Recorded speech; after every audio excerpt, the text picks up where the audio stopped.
The engine choked, once, twice, then it sighed a metallic final breath. Silence descended swiftly. It was a heavy, unwelcome visitor. The car, a trusted friend until this moment, was now just a cold lump of metal, stranded.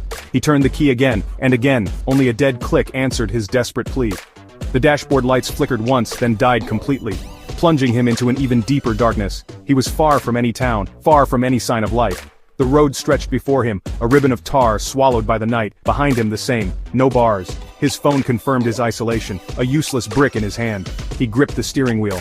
The plastic felt cold, uncaring. Outside the wind whispered through unseen trees. It sounded like hushed ancient warnings. Or perhaps it was just his imagination, playing tricks in the suffocating blackness. He knew he couldn't stay in the car, not all night, not out here. The chill was already seeping through the doors. He had to find help, he had to move. He took a deep breath. It tasted of dust and fear.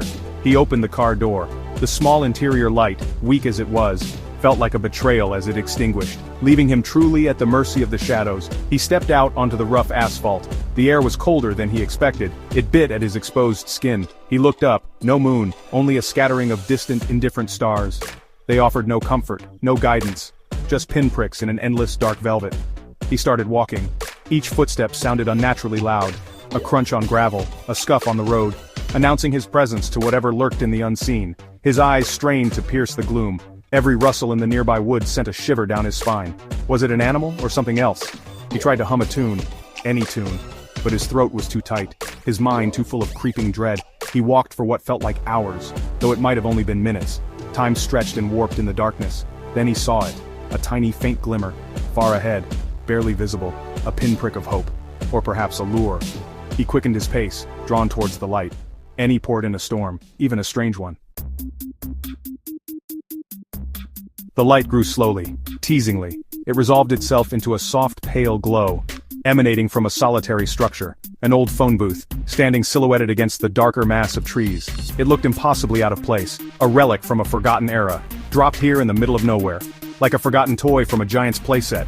Who would put a phone booth here, so far from anything, so utterly alone? It seemed to watch him approach, silent, waiting. Its glass panes were grimy, reflecting the faint starlight in dull, opaque patches. He hesitated. A strange feeling washed over him. Not quite fear. More like a deep, unsettling unease. The air around the booth felt different. Colder, still. As if sound itself was afraid to trespass here. The silence was profound. Deeper than the silence on the road. It was a listening silence. He could almost feel the weight of it, pressing in on him. He glanced back the way he came. The darkness seemed to have grown thicker, more menacing, as if sealing off his retreat. The broken-down car felt a million miles away now, another lifetime. Despite the unease, a part of him felt a pull, a desperate need, a phone, a chance to call for help to break the spell of this isolation. He told himself it was just an old booth, nothing more. The light inside flickered, a weak, anemic pulse. It cast long, dancing shadows, making the familiar shape of the booth seem alien, distorted. He took a step closer. The metal frame was rusted in places. The paint, once probably red, was now faded and peeling, like sunburnt skin. It had an aura of decay, of secrets best left undisturbed.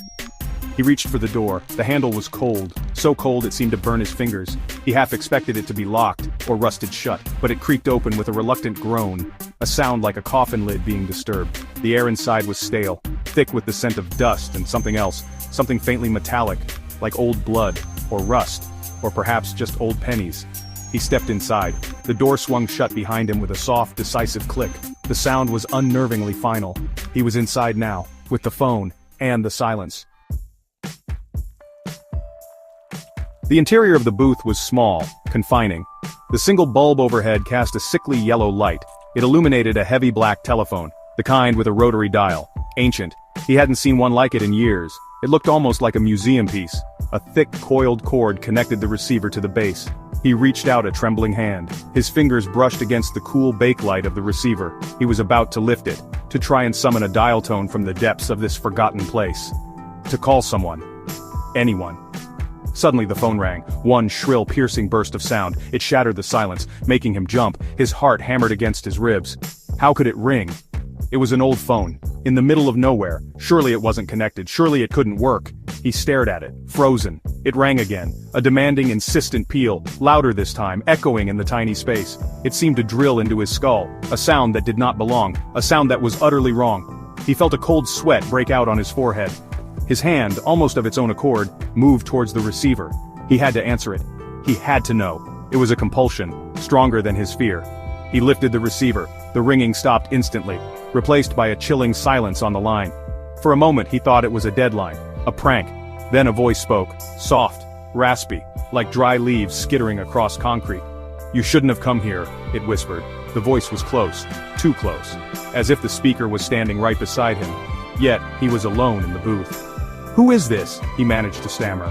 His own voice sounded small, distant. "What do you want?" The only reply was a low chuckle, devoid of any warmth, any humor. It was a sound that crawled under his skin, and stayed there. "They see you," the voice continued, its tone flat, emotionless. "They've been waiting." A cold dread, sharper than any he had felt before, pierced through him. He wanted to slam the phone down, to run, but his limbs felt heavy, rooted to the spot. The voice was a hook, and he was caught. "Waiting for who?" he asked, his voice barely a whisper. "For you," the voice rasped, followed by that same chilling chuckle. He tried to hang up, but his hand wouldn't obey. The receiver felt glued to his ear. He tried the door, pushing against it with all his might. It wouldn't budge. It was sealed shut, as if welded to the frame. Panic, cold and sharp, clawed at his throat. He was trapped in this tiny glowing box, with the whispering voice on the line. Outside, shadows began to dance beyond the grimy glass. Distorted figures moving in the darkness, just at the edge of his vision. He slammed his shoulder against the door, again and again. The metal groaned but held firm. The whispers started then, not from the phone, but from outside, all around the booth, soft, sibilant, countless voices, murmuring unintelligible words. They seemed to seep through the very walls of the booth. The light inside began to flicker more erratically, plunging him into brief moments of stark terror in the sudden darkness. The voice on the phone was laughing now, a continuous hollow sound, a symphony of madness. He screamed, but no sound came out. He beat against the glass, hoping to shatter it, to escape. But it was like hitting solid steel, unyielding, unbreakable. The shadows outside pressed closer, their forms becoming clearer, tall, thin, with eyes that glowed faintly in the dark. The whispers grew louder, more insistent, filling his head, drowning out his thoughts. The voice on the phone spoke one last time. "Welcome," it said, the raspiness gone, replaced by a tone of cold, final welcome. "You can check out anytime you like, but you can never leave." The light in the booth gave one final violent flicker, then went out. Miles away, another car might one day break down. Another lost soul might search for help.